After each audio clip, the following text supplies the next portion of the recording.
Hey guys, I'm Bloxy Girl, and today I'm showing you how to become a pro in Bloxburg. Just so you know, there will be multiple parts of this series, and today we're focusing on your builds, where I will show you how to make them more appealing to you and those around you. Alright, let's begin. First, working on walls, I'm going to show you how to make them more detailed and lifelike. If we had a basic wall with little detail and barely even a splash of color, it looks very boring. But if we were to add a pillar or two and maybe some wall trims, we can completely transform it from what it was before. In Bloxburg, there are a lot of wall trims that you can put together, but these two are my favorites for realistic builds. Looking for a way to spice up your entryway? I got you. Instead of adding a basic wall with the cheapest door you can find, try something more like this. For the first option, just simply place down a plank and move it onto an angle for this 3D wood design, or place down a standard square beam and twist it for this weathered brick look.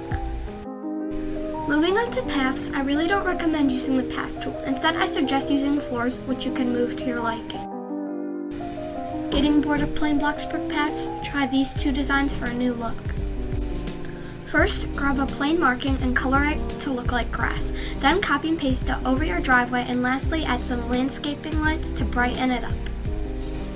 For the second option, place down a long carpet, resize, and recolor. Then copy and paste it down your driveway, and lastly add a few landscaping lights to brighten it up. Next, windows. These can really bring your build to life by putting in more three-dimensional properties. Just by adding a window, resizing, and adding a structural rod or beam, you can really experiment with making cool shapes and structures.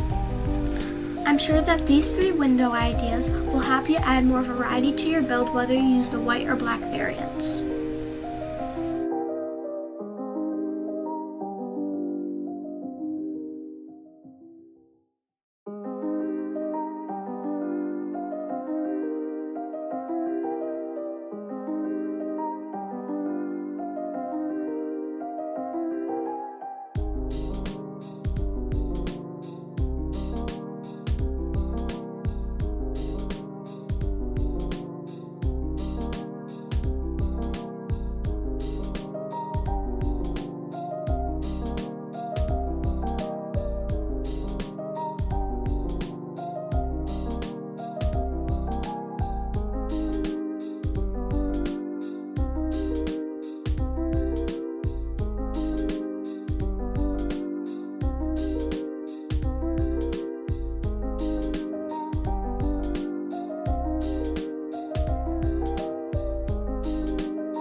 Themes. Luckily for us, Bloxburg gives us the ability to go into the doors and windows category and search up a theme, and it'll pop right up with what we're looking for.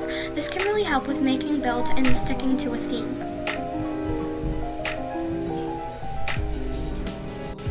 Wall color is another really important part of your build. As you can see in the first clip, I definitely overused the color linen, but in the second one I used some whites and darks for contrast.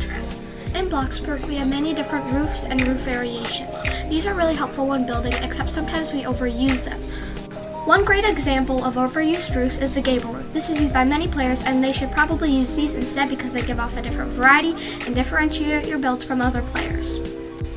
The last thing I want to go over is wall placement. Wall placement can completely change the look of your build. I would definitely recommend not going over 6 or even 5 blocks in a row unless you're going to place a bunch of structural items. And I would definitely try to stay away from what is shown in this video.